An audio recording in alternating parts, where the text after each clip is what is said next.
Guys, welcome back to another video. This is another rebuild of Manchester United on Football Manager 2023, and I hope you guys are looking forward to this rebuild.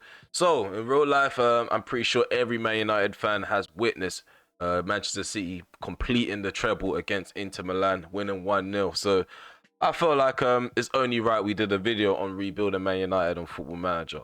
In terms of this database, though, we don't have the real life database for the next season. So Luton, they're not going to be guaranteed to be in the league. Obviously, the teams that went down aren't the same teams that went down in real life. And as you can see, Man United finished 10th under Eric Ten Hag in the first season in this database. You can see last season they weren't successful at all in the league, in the Europa League, or any other cup competition. So we are trying to restore the feeling back into this side. These guys are serial losers. So there's a few faces that we definitely want to get rid of. The only way some of these guys survive the chopping block is if no sides actually want to buy them. So players such as Dean Henderson, we're going to look closely at Aaron Wan-Bissaka in the preseason. Also, we are probably going to move on McTominay and Fred, or one of them, because I don't think sides are going to be like lining up and queuing up for their signatures. In terms of the winger position, I'm not too sure what to do, whether to loan out Diallo, Alanga, Shatiri, or Garnacho, because there isn't going to be European football, so fixture congestion isn't going to be a thing where we have to rotate so much, because we're only really going to be dealing with the Premier League, Carabao Cup, and the FA Cup. And the EFL Cup and FA Cup, they don't really take too much. It doesn't give you that much of a demand during the course of the season because of how spaced out each round is. And yeah, in terms of players that are leaving, yeah, those are the faces that I've noticed so far. I think Bruno Fernandes is unsettled in this database because we don't have European football, and I think sides like PSG were looking at him to unsettle him in the first place. So hopefully when we do crack on, we get some of these guys on side. As you can see, the managerial support is very low. Team cohesion's good, but it can be better. And yeah, these are the guys that are, in terms of like the hierarchy, these are the guys that are on top. So it's De Gea, Rashford, and Fernandes, and we've already got one of them opposing us. So it's going to be a great day. It's going to be a lovely season for sure. So in the first season, we're not going to focus too much on the youth academy. Obviously, we're going to implement our style of playing, and also yeah, just try to get them used to the tactics. So once they get into under 21s or under 21s get into the first team, they know exactly what I expect from them. But like I said, the main focus is getting the first team back to where they need to be, and that will also include staff overhauls. So yeah, a lot of these staff members are going to lose their jobs. We've already taken upon ourselves to strip and gut the performance analysts. We're also about to switch up the head performance analysts, and we're gonna get to the scouts. I would say give me a full window. We'll probably have a new batch of scouts in our scouting network. But I think we've covered everything in the introduction. I don't want to make the intro too long, because once we get into the video, we're going to be waffling for ages. For ages, we're going to be waffling competitive in the EFL Cup. Is this what we've become? We're going to restore the feeling. So the 5-year plan. So they want us to qualify for the Champions League by next season and challenge for the title by the year 2027-28. In terms of the supporters, though, I'm pretty sure the supporters have high expectations as usual. Be the most reputable in England, in the world, and in Europe. Be competitive with Liverpool and Man City, and finish above Leeds United, which shouldn't be too hard, and finish mid-table. Okay, so their expectation has been lowered by the Glazers as well. And in terms of the window, this is the very last thing. In terms of the window, this is how much we have to spend. So we definitely got to sell to buy if we are going to bring in big names. I may not go the big name route. I may just try to find good deals here and there, find players that fit my system, and yeah, see what I can get out of them for the first season. I don't think this first season budget is acceptable at all. So hopefully in the middle of this rebuild, Glazers are going to be out. Okay, some of you guys may laugh at the personnel that we have brought in, but I feel like they do fit the system. And at the moment, the system that we are using is a 4-3-3 with a deep line playmaker right behind the two advanced playmakers in the midfield. As you can see, Coop Minas is one of them, and Tielemans is one of the new faces as well. We play with an inverted winger, or inverted wingers, I should say. We normally have just an advanced forward, but because of Calvert-Lewin's preferred role, we have a pressing forward, which also fits into our playing style regardless, because he still bags goals either way, and we create chances with or without him in an advanced role. In terms of the defense, we play with wing backs that are supportive, and we have defensive ball playing defenders. In terms of our goalkeeper, we play with a sweeper keeper, but for David De Gea's preferred role, we just keep him as a keeper because his distribution isn't as good as we would want it to be for a sweeper keeper. So in terms of our playing style, in possession, we attack fairly wide. We pass the ball into space. We have overlappers on either flank. We pass the ball out from the back. We have a standard level of directness. In terms of our tempo, is at a higher tempo. Work the ball into the box. We run at the defenders, and we are very expressive with our creativity. In transition, though, we only counter attack and distribute the ball quickly.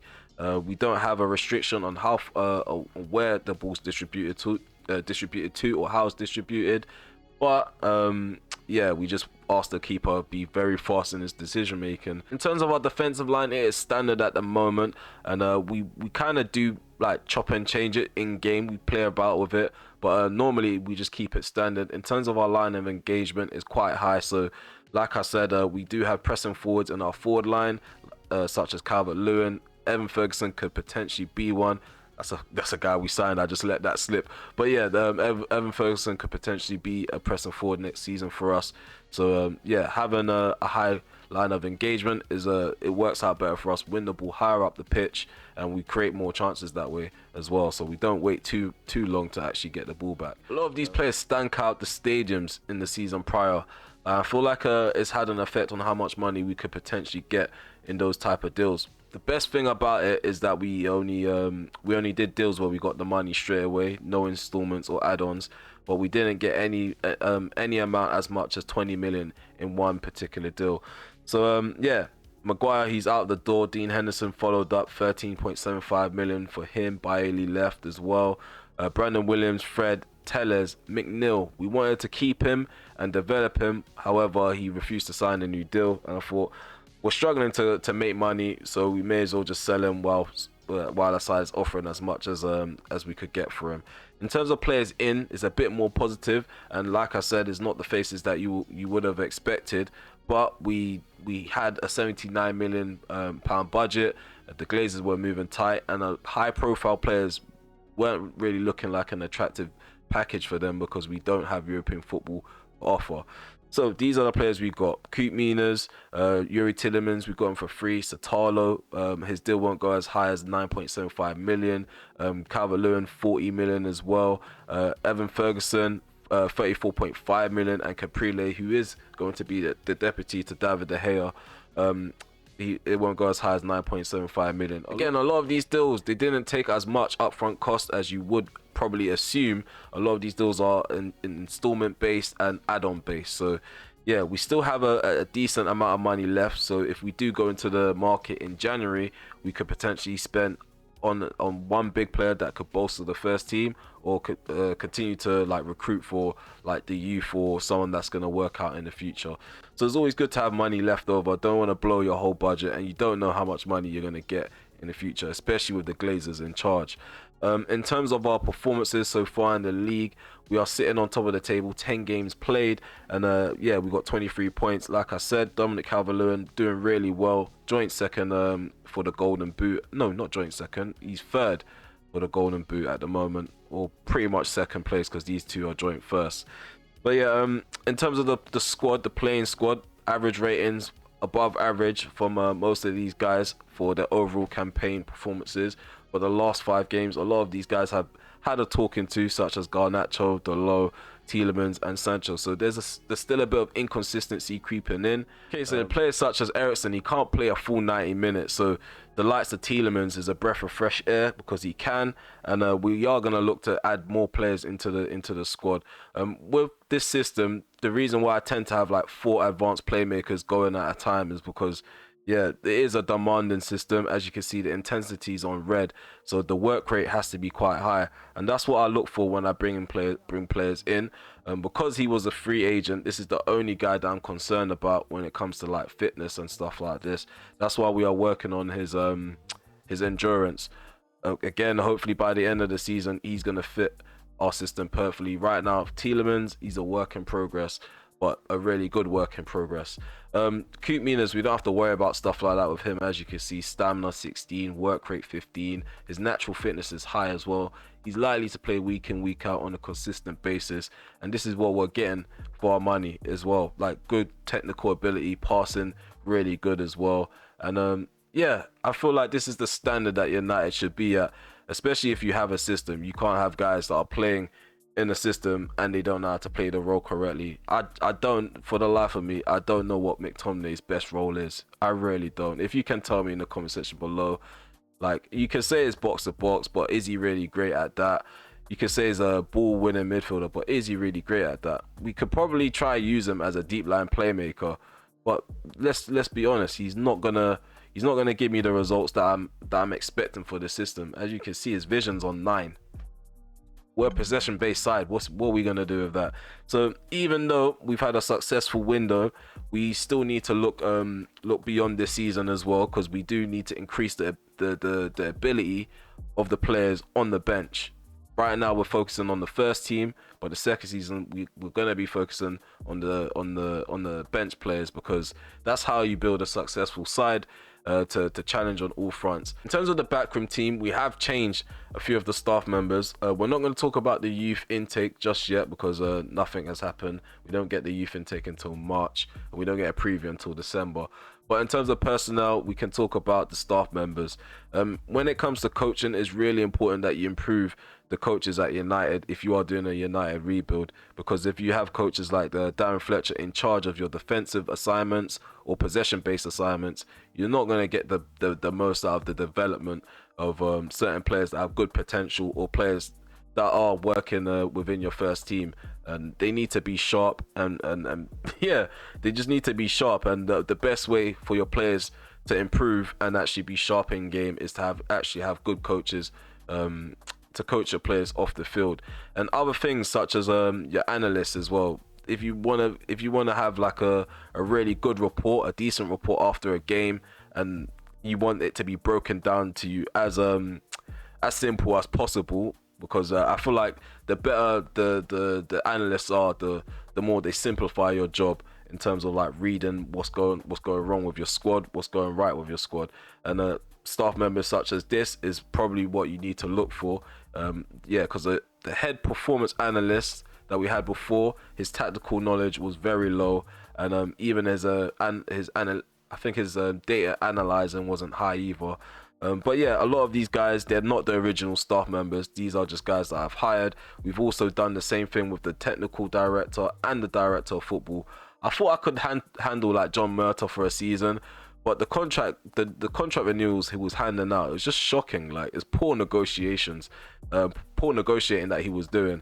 In terms of the scouting network as well, we've had an overhaul. I think you guys saw that I released a lot of the scouts earlier on in the video, but we have improved upon the scouting network, and even given out the chief scout job to another scout that was already working at United, but he was definitely a massive improvement on, I think his name's Steve Brown or Steve Round.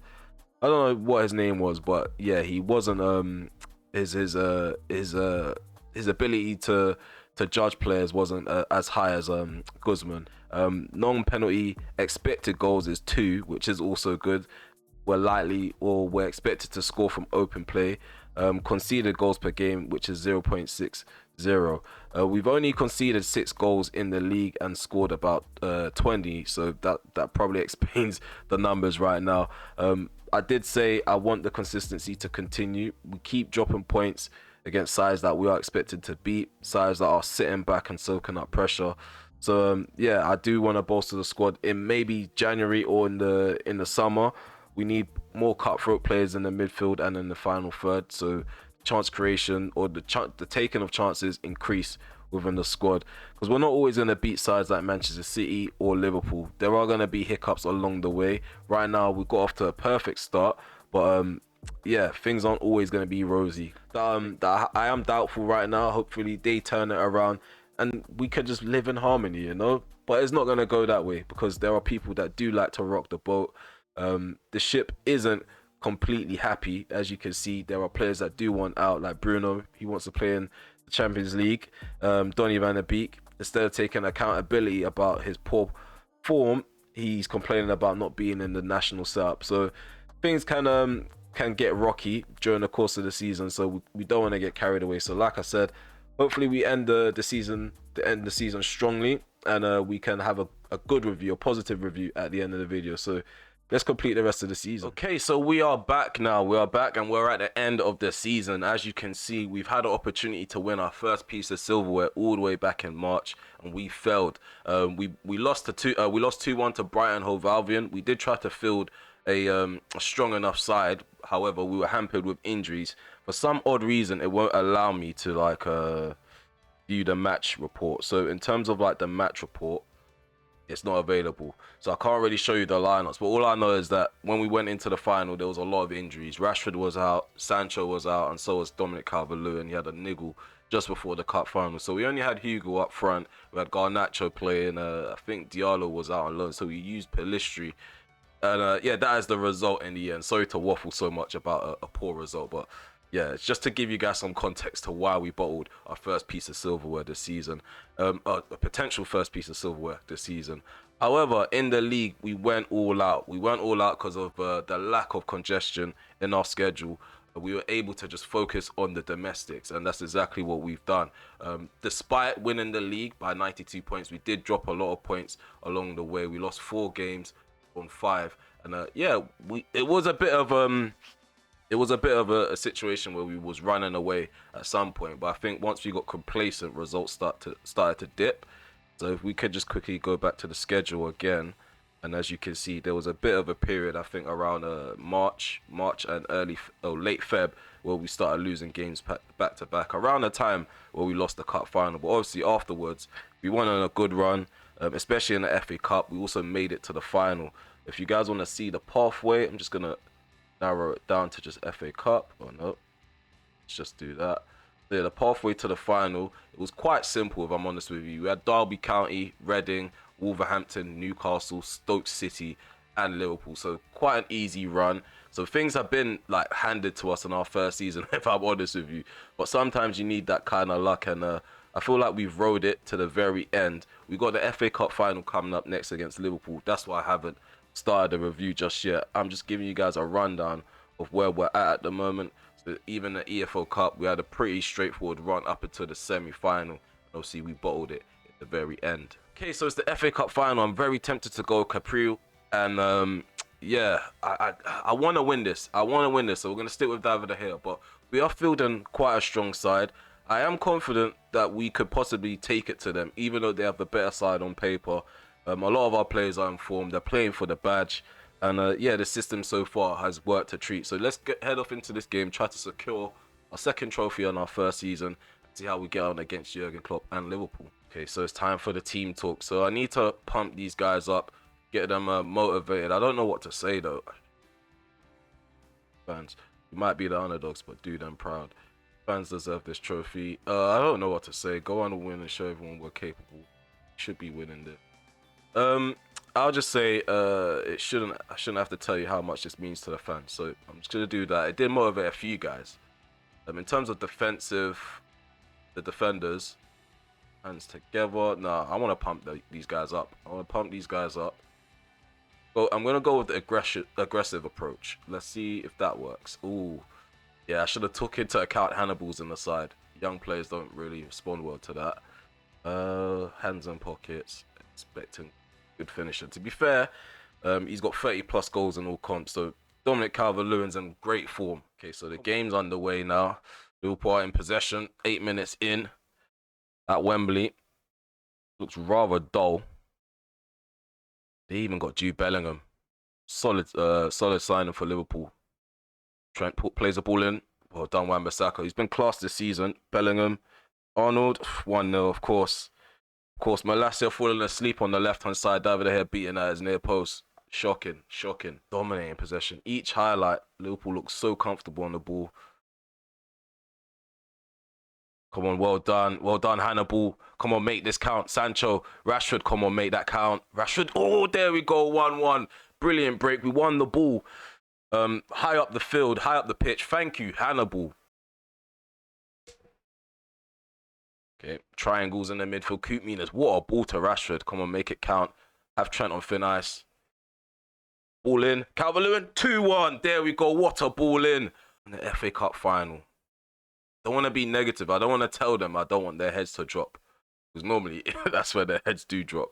I won't say we're defying the odds. Okay, let's report to stay focused. Yeah, I think that's the best thing to say. Stay focused in the second half. Keep these guys going. Keep them pumped up. And yeah, we're gonna go with the applause for Calvert-Lewin. Okay, Martinez, Koopmeiners and the ball over the top seems to be working down that left-hand side. Unfortunately, Rashford couldn't take it into his stride and go all the way. Here's Mo Salah, Liverpool. Well done, Wan-Bissaka. Thank you, Wan-Bissaka. Sancho bombing down this right-hand side. Gonna put that ball in. Cuts in instead. Finds Koopmeiners. Oh, come on, man. See, things like that. Counter-attack from Liverpool. Well done. Who was that? I think that was Martinez with the block. Luke Shaw. Let's bring him on. Bring on the experience. Oh, I don't know. Tielemans or Eriksen. Tielemans. I'm going to get more out of Tielemans because Eriksen doesn't have too much energy to burn. We'll probably think about bringing on Casemiro soon. Let's switch up the tempo a bit. We're wasting possession. Wasting too much possession. And that's the thing. I like to pass it into space because of the pace we have on the left-hand side. So I'm going to keep it like that. In-game management is all long, especially against sides like Liverpool. Go on, Fernandes, Koopmeiners gives the ball up. Shaw, bomb forward, Shaw. Rashford. Go on, Rashford. What have we been working on in the training ground? 3-1. 3-1. What was Alisson doing there with his position? And our club captain, Bruno Fernandes, he smashes it home. Quick subs. 77 minutes on the clock. So I think Anthony could show his face a bit. And I think Martinez is getting to that point where he's losing his cool. Sotalo is going to remain. Varane is on for Martinez. Come on. Or from that player there. I think that was Thiago. What a ball to Rashford. Come on. Dispatch that. 4-1. 4-1. 24th goal this season. Marcus Rashford. He's had a hell of a cup final. Had a hell of a season under my management. Throw in. Rashford plays the ball over the top. Calvert-Lewin heads it. Hits the bar. What is going on with the mechanics? Offside. Alisson Becker didn't even move, man. What is going on here? Oh, Tielemans. Oh, Anthony. Go on, Anthony. The work rate from Anthony so far. Oh, possible foul from Dominic Calvert-Lewin. Oh, well. 5-1 is the score. Is there VAR? Nope. Straight up goal. 5-1. This is an abysmal performance in the second half from Liverpool. They're definitely going to hear about it in the press conference. I've already got at Pep Guardiola. I got him sacked. I think we got rid of Mikel Arteta, got under his skin. Now it's time to get Jurgen Klopp out of the way. Okay, after a long season, we've managed to clinch the double. 5-1 was the scoreline in the cup final against Jurgen Klopp and Liverpool. Bruno Fernandes about to lift his second trophy under my management, his first season under my management. He wanted to leave as well, which is the wild thing. He wanted to go to PSG because we weren't in Champions League football. And now look, he's getting his rewards just by being loyal and remaining loyal to the process. Let's wrap up this season now. So after 32 starts in the league and 10 appearances off the bench, Dominic Calvert-Lewin ends his first season with 36 goals in all comps and 8 assists, with an average rating of 7.65. Coop Minas, again, another signing that played really well this season. If it weren't for him, our midfield wouldn't be looking as confident on the ball as possible if it weren't for him. Like I said, you guys saw the through balls he was playing in that last match. But yeah, 7.06 is his average rating for the season. 28 starts and 12 appearances off the bench. 12 appearances off the bench for Sotolo. 23 starts for him. 7.02 average rating as well. I don't know why these they're displaying the wrong teams. I'm not too sure why Grimsby Town's there. But yeah, in terms of Caprile, decent substitute goalkeeper. I feel like he's made a lot of strides during his first season.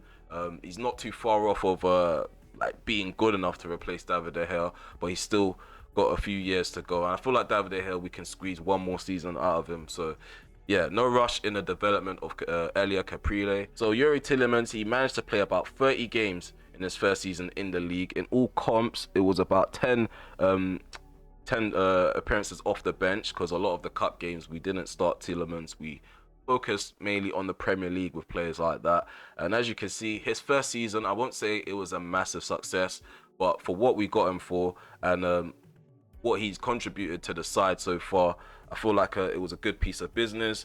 And yeah, next season he could potentially drop down the pecking order, because I am still in for another advanced playmaker. We need someone that's a bit younger. We didn't have much agility in that midfield. We had Eriksson, Fernandes, Van der Beek and Tillemans. I won't lie to you, that on paper sounds very stiff. So someone like Xavi Simons, maybe Alex Scott, Zakarian, like, yeah, I'm definitely going to be going into the market and bolstering that midfield. As you can see, our biggest win was 9-1. Dominic Calvert-Lewin bagging a brace from Sancho, 4 goals from Rashford, and we got a penalty from Bruno Fernandes. So yeah, we were scoring and battering sides, and we did have results that didn't go too well with the fan base. 2-1 defeat at the Etihad. And yeah, I feel like Manchester City, they were pushing us up until, I would say, April. And then that's when things got a bit sticky for Pep and his boys. In terms of the merchandise avenue revenue, we don't care about that. That's Glazeronomics right there. That's for the Glazers. But when it comes to like record breakers, we have Jadon Sancho on my first season under my management. Jadon Sancho's already broken a record in assists. Most player of the match awards in the season. Our new boy Dominic Calvert-Lewin, he broke that record. Fans player of the season, Dominic Calvert-Lewin. Young player of the season, Sancho. Calvert-Lewin just keeps winning awards. I'm telling you, I told you guys when I signed him, don't laugh. This guy's capable of doing the most in a lot of databases. So in the squad hub now, we're going to take a look at how these players got on as individuals. So as you can see, these numbers are actually crazy. Insane numbers from Jadon Sancho. 20 goals in all comps and 19 assists. 12 goals for Bruno Fernandes and 8 assists. 36 goals. We already covered Calvert-Lewin and 8 assists. 24 goals for Rashford and 13 assists. Others, like, they're not really double digits, but they did contribute well enough in other areas of the squad. Like Garnacho, 9 goals, 4 assists for his first season under my management. He's not fully in the first team, but this is a start. 17 starts and 10 appearances off the bench, 27 appearances in all competitions. Average rating 7.06 for his first season under my management as well. So sky's the limit for the Spanish left winger. He's declared for Spain in this save. Martial is one of the players I do want to move on, though. I think I've mentioned him countless of times before. If not, I probably edited it out just to speak about him now. Where's Martial? So Martial, he didn't have a terrible season, 6.85. However, he was unsettled for majority of the season, and it did affect his performances. There was no consistency from him. His training was poor, 6.85. It was lower than that majority of the time as well. Like, it hit 5, and there was a point where I was complaining to him about it, and he was like, why did you keep complaining to me about my low levels training?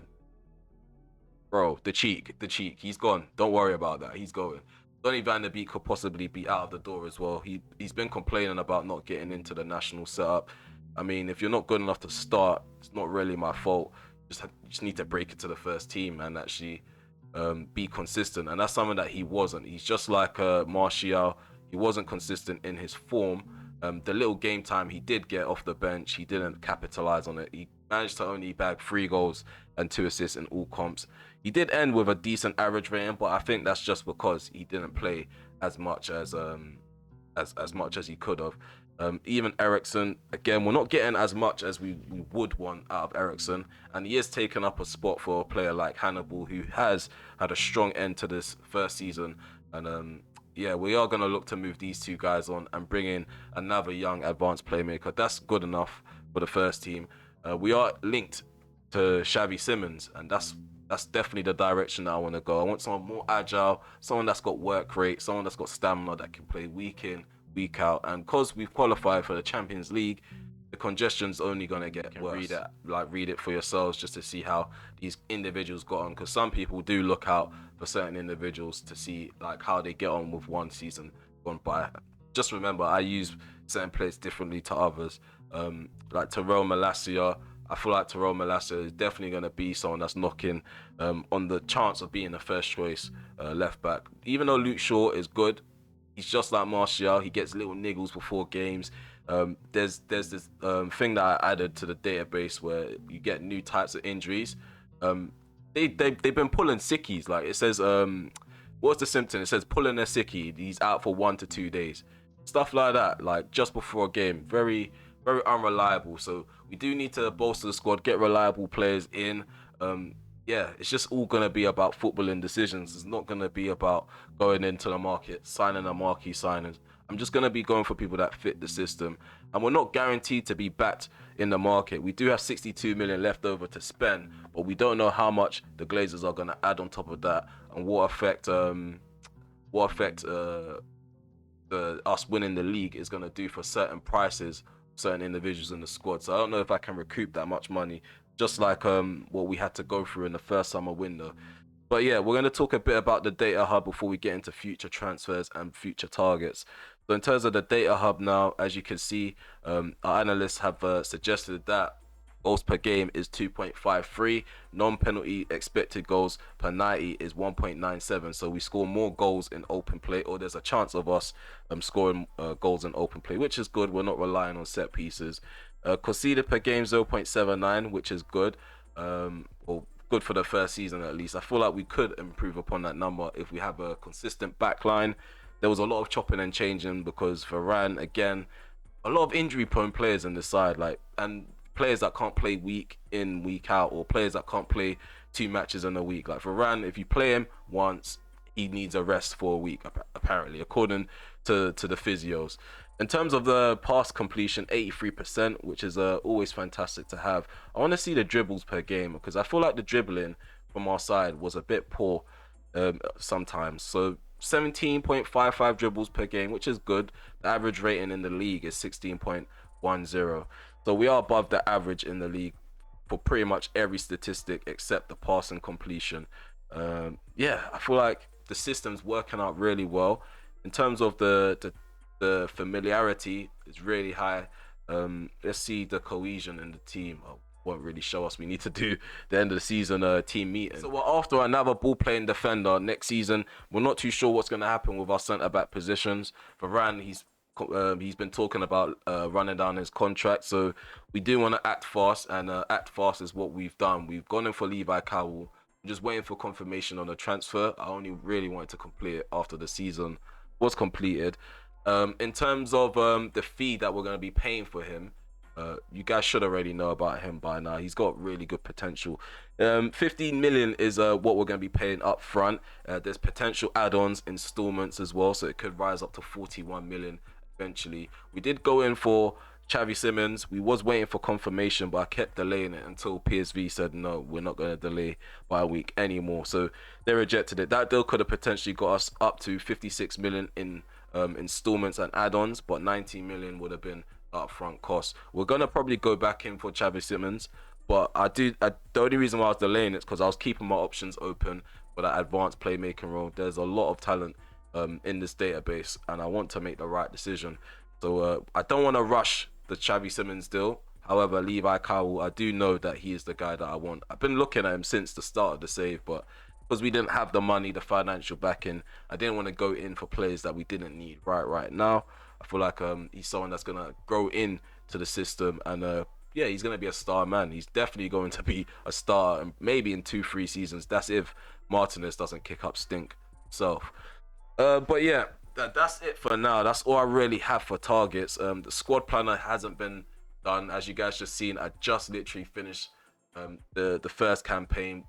Been very successful. We got Man United back to where they need to be.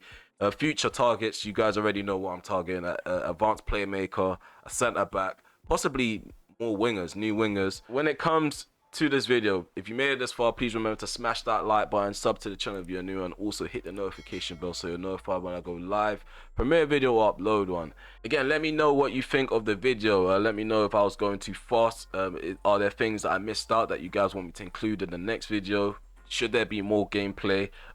I'm gonna start running polls on decisions to make in this series from season 3 onwards, because I feel like the first video you guys didn't know I was gonna do this, and the second video I'm kind of just I'm still kind of making the changes that I want to make to the squad before we start making this as interactive as possible. But that's if the content does do well. Some of you guys might not be here for this content. Some of you guys might not like the delivery of this content. So again, get your feedback in the comment section below.